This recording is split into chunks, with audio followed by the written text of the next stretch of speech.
In this video, I want to talk about how to use quantitatively some of the information that's been talked about with position, displacement, velocity, acceleration, and so on to solve kind of simple problems. A little bit later on in the course, we'll develop a kind of systematic framework for how to solve these problems.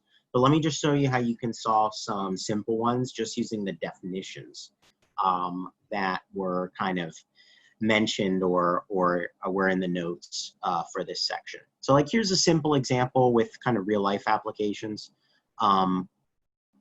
We have a car's 0 to 60 time, which is the amount of time it takes to go from 0 miles an hour to 60 miles an hour. And let's assume that that happens at a constant rate of acceleration. So let's say your 0 to 60 time is 3 seconds. What is your acceleration during that 0 to 60 time? Okay, how would you figure out the answer to this question? So let's start with, we're trying to find acceleration. So let's start with what's the definition of acceleration.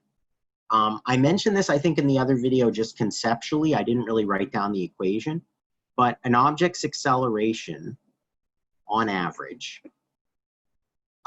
is equal to its change in velocity over change in time. And likewise, I mentioned in another video that an object's velocity on average is equal to its displacement over time. So these relationships are, corresponding to each other. But acceleration is the thing that we're interested in right now. So I don't think we need this one. Let's focus on acceleration. If I assume that the acceleration is constant, then it doesn't matter whether I calculate average acceleration or just acceleration, because if something is constant, it's equal to its own average. So let's forget about that. And when I write delta V like that, what delta means, of course, is final minus initial. So what I really mean there is the final velocity minus the initial velocity. Oh, excuse me. Over change in time. So now that I kind of have in my mind a starting point, a framework for how to start here. And this is a case where, one of my best physics teachers I ever had always used to say, if you're lost, if you get confused, start from the definitions. So, we're looking for some direction in this problem. We start by saying, okay, I'm trying to find acceleration, so what's the definition of acceleration? It's the way the velocity is changing. Now I can start to see this developing a little bit, because I can see in the question here, I know that the initial velocity is 0 because I'm starting from rest. So that's coming from here. And I know that I want to reach a speed of 60 miles an hour. So the final velocity is going to be 60 miles an hour. Let's assume it's 60 miles an hour in the positive direction. So 60 miles per hour. And I want to calculate the solution in SI units. So I'm going to need to do a unit conversion here. Miles is not an SI unit. Hour is also not an SI unit. So I'm going to do a unit conversion in the style I talked about in the introductory videos, if you watch those. So I want to cancel out miles. So I need to put miles in the denominator, and I want to convert to meters. So I'm going to put meters in the numerator. So I need the conversion factor going from miles to meters. And I remember that one actually, 1 mile is 1609 meters.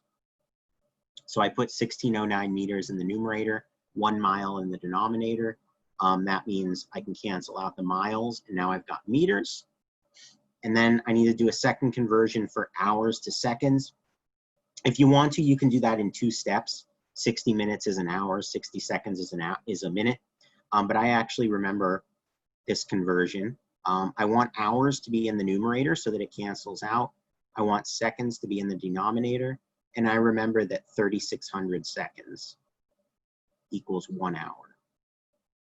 And then, as expected, hours cancels out there. So I end up with meters per second, which is what I'm looking for. So this tells me that what I actually need to do is 60 times 1609 divided by 3,600. And I get that the final velocity is 26.8 meters per second in SI units. Okay, so I got the final velocity, I got the initial velocity. What's the delta T is the last question. Well, that's given in the question. It happens in 3 seconds. So that's my delta T. Seconds is in SI already, so I'm in good shape there. So now I have my initial velocity, final velocity, delta T. So now I can just solve this. I'm going to drop the vectors because this is a one-dimensional problem. So I'm going to assume everything is in the X direction because we don't really know how to handle this in proper vector language yet. That's something we'll learn shortly. So I'm just going to drop the vector signs and make these all in the same direction. So final velocity is 26.8 meters per second. Initial velocity is 0. And the delta T is 3 seconds.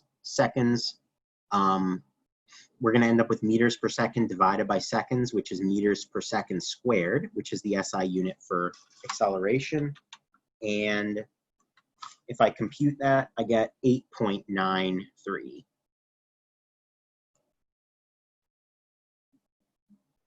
meters per square second. And I got a positive acceleration, which makes sense because the final velocity was positive. So the velocity is positive, the acceleration is positive. That means the object was speeding up during this process, which is true. And the magnitude of the acceleration is 8.93 meters per square second. So that's an example of using the definition of the acceleration to actually do something. And you can do the same with the definition of velocity.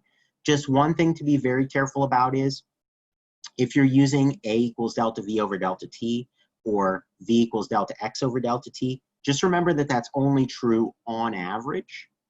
So you can use that if the quantity is constant, but if the acceleration is not constant, it will only give you the average acceleration. If the velocity is not constant, it will only give you the average velocity. And especially with velocity, frequently we're going to do problems where the velocity is not constant. So just be a little bit careful about that, the difference between the average velocity and the instantaneous velocity or the final velocity or whatever the case may be.